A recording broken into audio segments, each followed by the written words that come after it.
Now in the kit I include enough glue probably to do at least 2 tops, so there's double the amount that you need.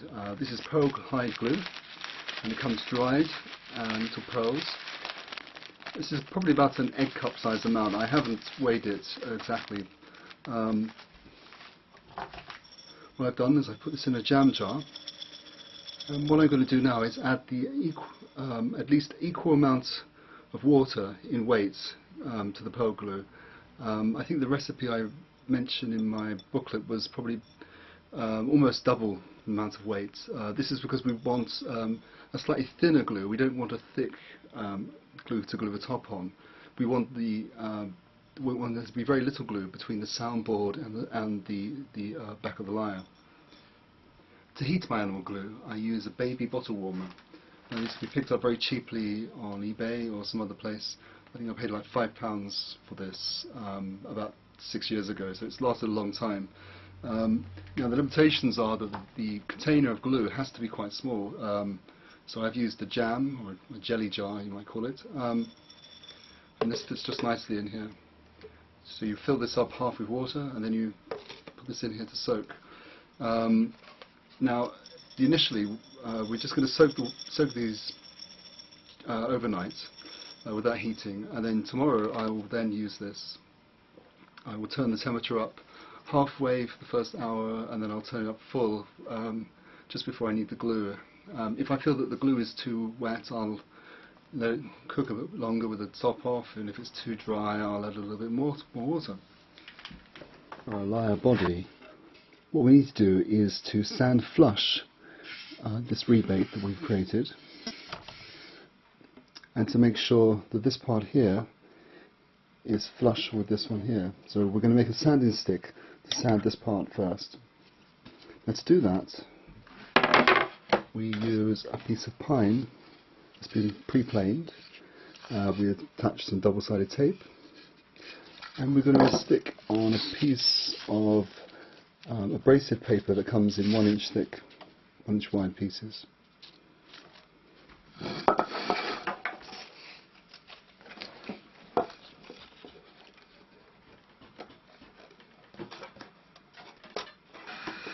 Butt it up to the point here, and we're just going to sand just to remove high spots. Basically, I think that's it. I'm going to double check this by placing the side with no sandpaper. Just making sure there's no light appearing over here. Looks pretty good.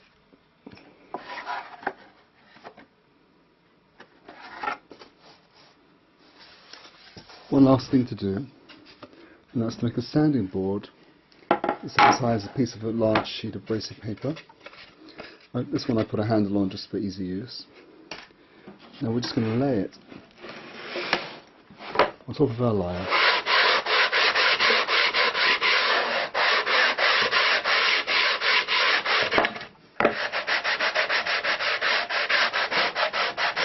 And finally, just take some sandpaper. You just get rid of any sort of whispers or fine bits of wood that may have appeared.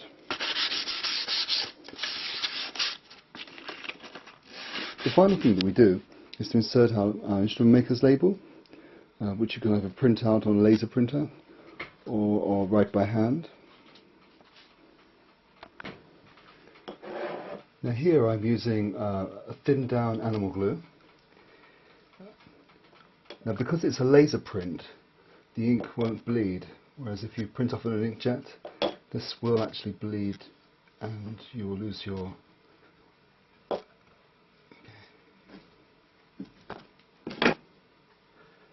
apply it over the centre part.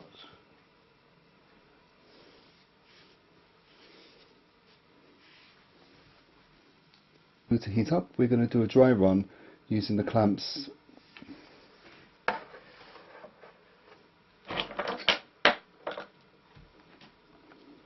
This is a coach bolt, 4-inch size, M6 or 1/4 inch width. Very simple washer on this side. This is glued in at this end. I like to use masking tape on one side of the instrument to act like a hinge. So we apply this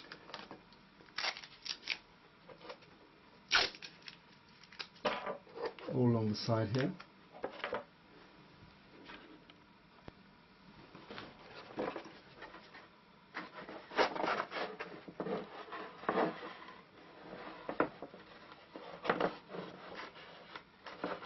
Okay, we're not going for a tight fit here, just for a hinge. This is just to hold the soundboard in place so it doesn't slide around too much, and also that we can open it and close it.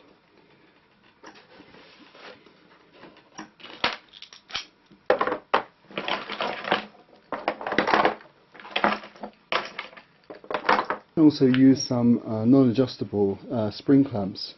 But they're fine for along the side of the instrument where you don't have to apply as much pressure.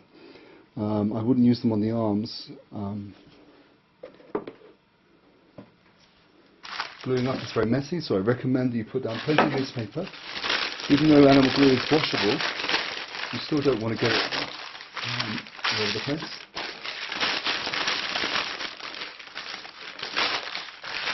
This is a device you can get from winemaking suppliers. This tells me what the humidity is and also the temperature in centigrade on this example. We're aiming sort of 43, between 40 and 50 we're aiming for gluing up with animal glue with this particular instrument. It's more critical with the guitar because you're gluing wood with different grain at different angles, and so it's far more critical, but at the same time we do want to try and keep it in the middle somewhere so that when the instrument goes into a humid environment it doesn't expand too much, and conversely when it goes into a dry environment it doesn't crack. Okay, so we've planned where we're going to put our clamps. We've got our instrument ready with the masking tape hinge. Okay, now it's time to glue up. We need to work quickly but not rushed, and get things clamped as quickly as we can. Okay, we're ready to begin.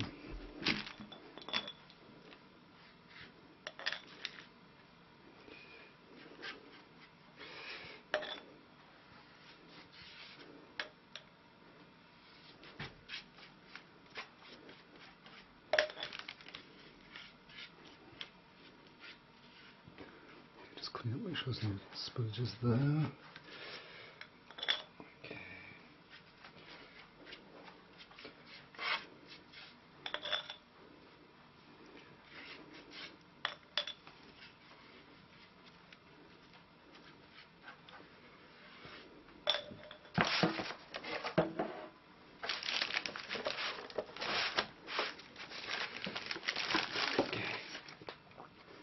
This glue does stick quite well even without clamps, so what we do, we attach masking tape initially and then we apply our clamps once we've got the masking tape in place, and so that we know the instrument is going to slide around.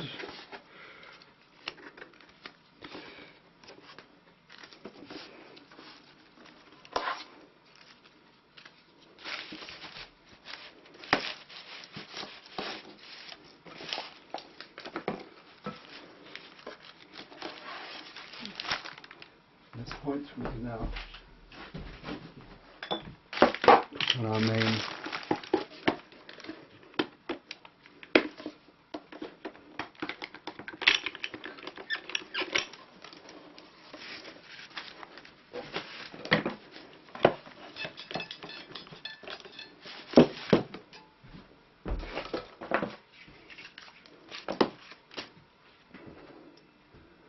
Okay, now we just need to leave this, I would leave the clamps on for an hour or two, and you shouldn't really work on it for another day.